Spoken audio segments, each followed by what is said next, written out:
Hi hello అందరికీ good morning అండి. ఇంట్లో ఉన్న గార్డెన్ అయితే చూపిస్తున్నాను చూడండి.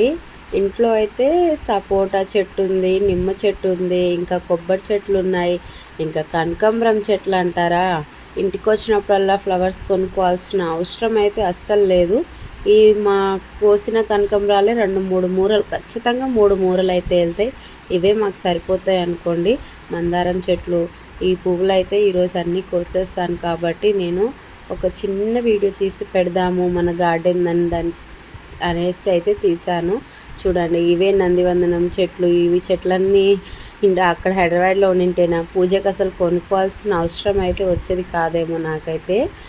ఇంకా విలేజ్లో ఉంటే అన్నీ ఉంటాయి, సిటీలో కాబట్టి కొన్ని దొరుకుతాయి, మనకు కొన్ని దొరకవు. వీ హ్యావ్ టు అడ్జస్ట్ అంతే. ఇంకా చూడండి, కొబ్బరి చెట్లు కూడా పెద్ద పెద్దగా అయిపోయినాయి. ఇంకా ఇవి చాలా అంటే చాలా పెద్దగా అవుతున్నాయి. ఇంకా నిమ్మ చెట్టు అంటారా, నిమ్మ చెట్టుకి అయితే మొత్తం ఇప్పుడు ఫ్లవరింగ్ అనేది స్టార్ట్ అయింది. చాలా ఫ్లవర్స్ వచ్చాయండి. ఫ్లవర్స్ వచ్చి చిన్న చిన్న చిన్న చిన్న బుడ్డి బుడ్డి బుడ్డి నిమ్మకాయలు అయితే చాలా ఉన్నాయి మా నిమ్మ చెట్లకైతే.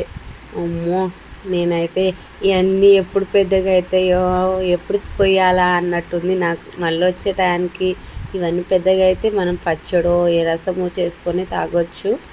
సో ఇవైతే నిమ్మ చెట్లు. నెక్స్ట్ ఇటు సైడ్ కాకుండా మాకు అటు సైడ్ కూడా ఉంది కదా చెట్టు.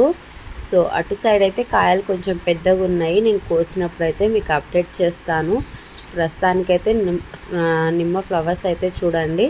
ఇంకా ఇదైతే సపోటా చెట్టుకి అయితే చాలా బుడ్డి బుడ్డి సపోటాలు అయితే ఉన్నాయి, చిన్ని చిన్ని సపోటాలు అనమాట.